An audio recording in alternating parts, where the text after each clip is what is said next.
Go. All right. To open house or not open house? That is the question. Also coming up on today's show, new NAR rules on pocket listings and shower renovations as the hottest bathroom trend. Let's cut to the chase.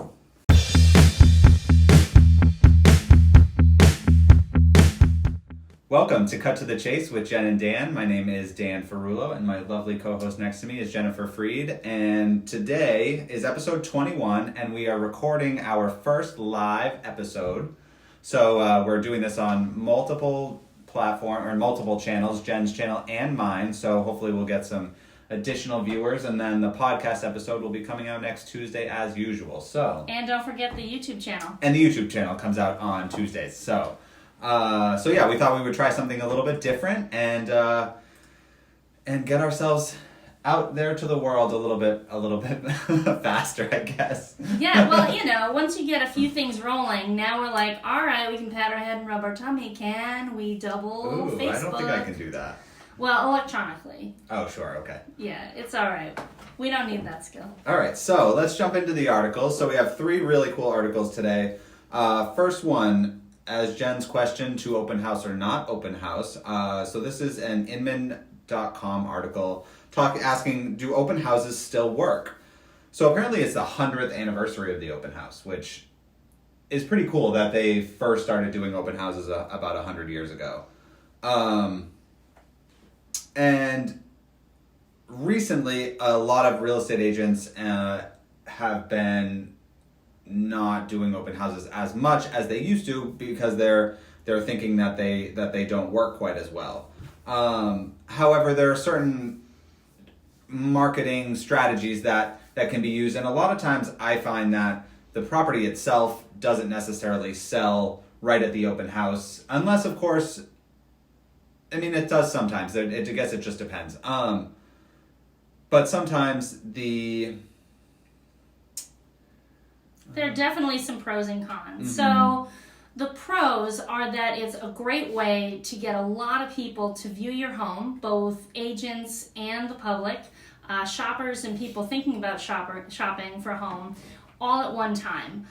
So it's a really good opportunity for you as a seller to just get the property out there. And if you think about it, the argument, only serious shoppers have agents, so if someone just walks through and says, oh, I'm just poking around, that person knows at least 150 other people, and I guarantee you some of them are shopping for a house. Mm-hmm. You can't be everywhere these days, and online photos are only so good. So if your friend says, oh yeah, I went to this open house, it was gorgeous, get there tomorrow, it is perfect for you, that says a lot. And without the open house opportunity, those kinds of conversations are really squelched. That being said, a lot of sellers want just serious buyers. You've got an agent, you've got your lending or your cash ready to go, and open houses really aren't for those people.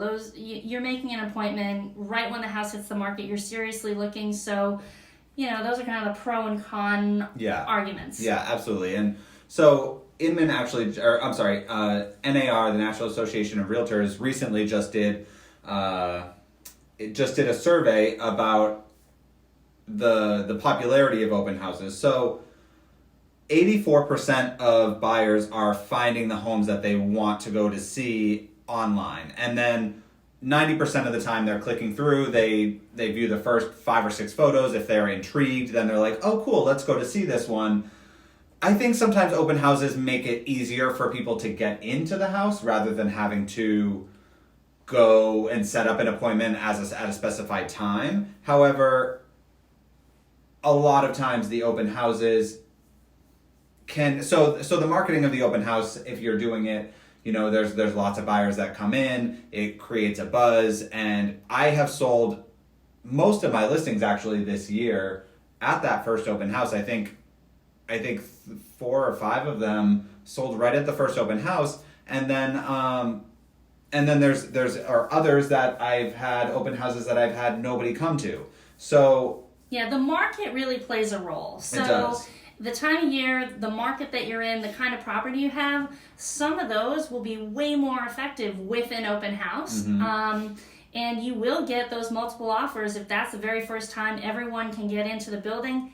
Everyone's there, Right. Everyone's looking, all the offers are coming, and it's going to move really quickly, just like you've had those experiences. So it's not a cut and dry situation. I think in our efforts to, make everything tech, open houses are one of the things people are trying to say, oh, but we got the online tour. How much do you need an open house? Really? Yeah. You've got to get into the building, plain and simple. Oh, for sure. You've got to get in, and an open house is a great way to get a lot of folks in, get the word out.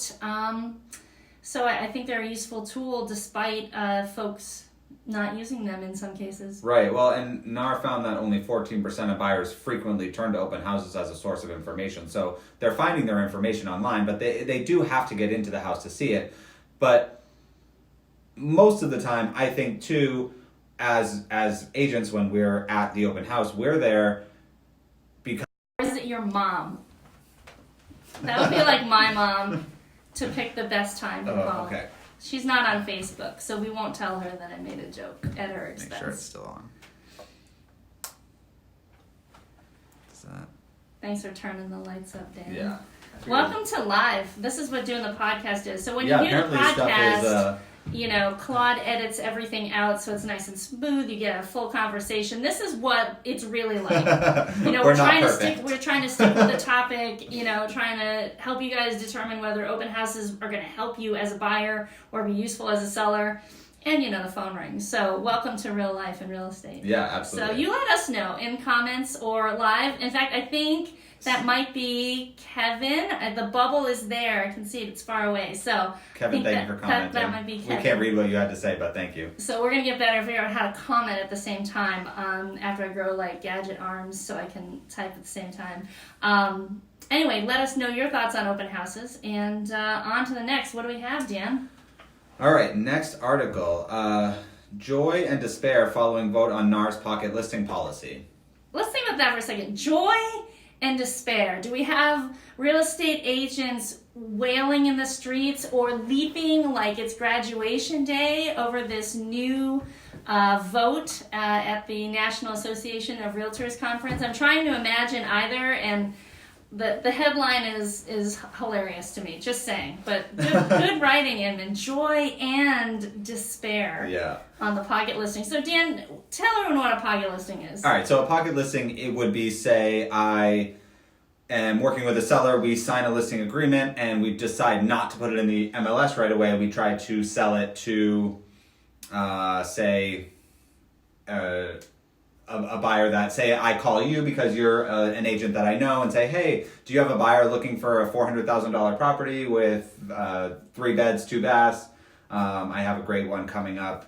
And then maybe you have a buyer, and then we get the deal done off market. Yeah, or even at your office. Oh gosh, I've got one coming on, guys. So if you've got shoppers, looking in this particular school district, I've got one, not in the MLS yet, but I've got it. That's a pocket listing. So now there are new rules about this, which is going to change things for real estate agents and for homeowners that are selling their house. Yeah. So the way the rule works is that within 24 hours of marketing the property to the public, the listing has to go into the MLS. So you have to be advertising to everybody to give everybody a fair opportunity to come and purchase the house. And truly, this is in the best interest of our sellers because they're able to get the highest price possible, to have as many people get into the house as possible. And it really just kind of, I think it goes back to the original intention of the MLS, which is to have an open and fair market to everybody. And it, it makes it cuts out discrimination or anything like that. It makes sure that we're not steering people to certain homes. Because it truly may not be the best thing for a seller if we just get one buyer to come in, nobody else knows about the house. Maybe we could have gotten $10,000 more. Maybe we could have gotten more than that. You just never know.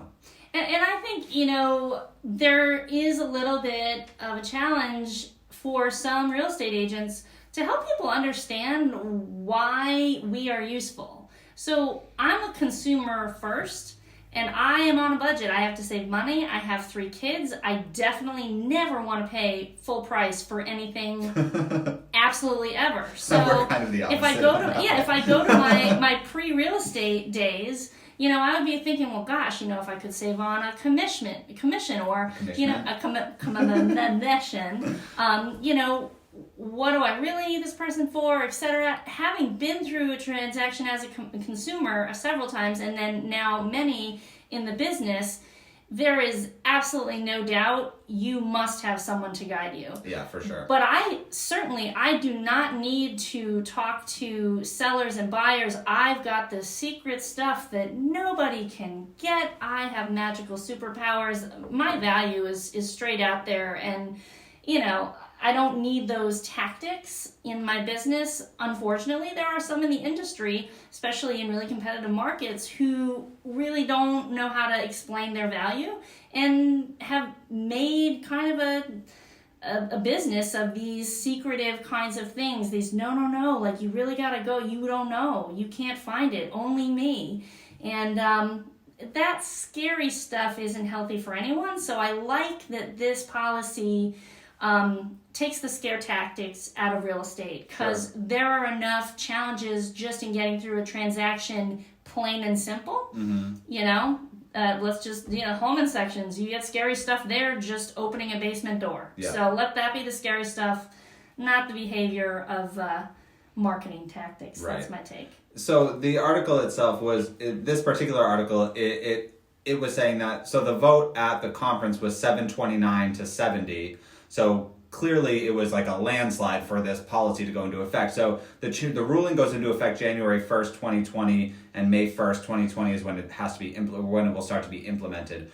Anyways, though, the point of this article is a poll for Inman readers of whether they support this clear cooperation policy. So out of 1,070 votes so far, 48% say yes, that they support it, 38% say no, and 14% say yes in theory, but the actual proposal needs to be reworked. So sounds like, Inman wasn't sure if, even though at the conference this was what the consensus was, if all of the other agents in the country also agreed with that. So they're trying to figure out where everybody's opinions lie. And I'm sure many people, and many people do have different opinions, and there certainly was a lot of pocket listing stuff going on recently around here. But again, I think this is just going to make things a lot fairer for really everybody. Yeah, I love transparency, so we may have some growing pains around here because, coming soon listings are very popular in this area because of our market. So look for some changes in the spring, especially. Yeah, we'll just need to figure out how to do things a little bit differently, but make sure that we're still being fair to everybody. And that's really what we want to do anyway, so.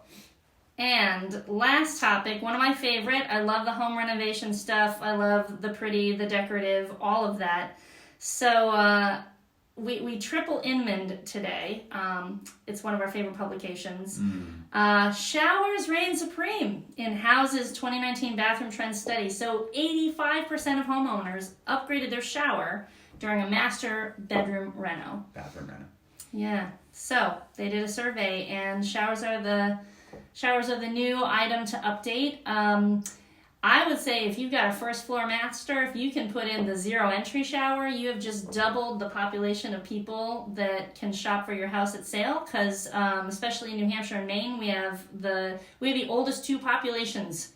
So a lot of folks are looking for buildings without stairs and without tubs to climb into. So first floor master, if you take that tub out, put in a zero entry shower, it'll look gorgeous. You'll love it anyway. And then you'll double your buyer pool when it comes time to sell. So decorate away. What do you think about the shower trend? I have always thought tile master showers are really awesome. I've always been interested in what people do when they do renovate their house. And a lot of people are staying in their houses a lot longer, so they're choosing to upgrade stuff rather than buy a new house. So looks like on average homeowners spend about $8,000 on a bathroom remodel, and for major remodels where the owner at least upgrades a shower, they spend on average of $12,000, which is a $1,900 increase. So people are spending more on their showers, and they're buying ceramic or porcelain tile, marble for the flooring and the walls. Like they're doing them up really nice,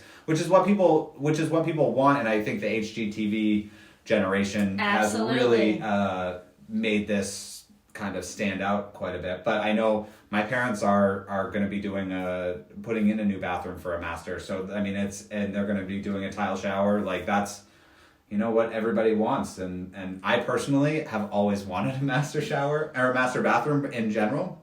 I mean, I live by myself, so I'm the only one that uses the bathroom. So we can call it that. So but you have to walk through the living room to get to the bathroom. So I've always wanted it like attached to my bedroom. Okay, it's a spa. That would be cool. Good idea. So I mean, I get the appeal is what I'm saying, because it's a nice relaxation place to like kind of get out of the hectic area of the day and just have a nice place to go and at the end of the day. And those of you who have homes that have large jetted tubs who have sold recently have actually found that those are a polarizing item. Mm-hmm. Some folks love them, they love the spa quality, and they have kids that they want to throw in them in addition, to their own, we'll call it tubby time. But other folks say, God, I haven't taken a bath in 15 years. What am I going to do with this thing? Yeah. So the trend has definitely changed. In the 90s, you wouldn't ever build a master without a great big tub in it. So my how things have changed. They have. All right, that does it. That does it for today's episode. Thank you so much for tuning in. We really appreciate you watching. Please, if you like this video, like the video itself. Subscribe here on Facebook to either Jen or my channel. Both of our channels, Dan Ferullo Real Estate and Jen Fried RE. Please subscribe on YouTube as well. Thank you again for watching, and have a great day. Bye, everyone.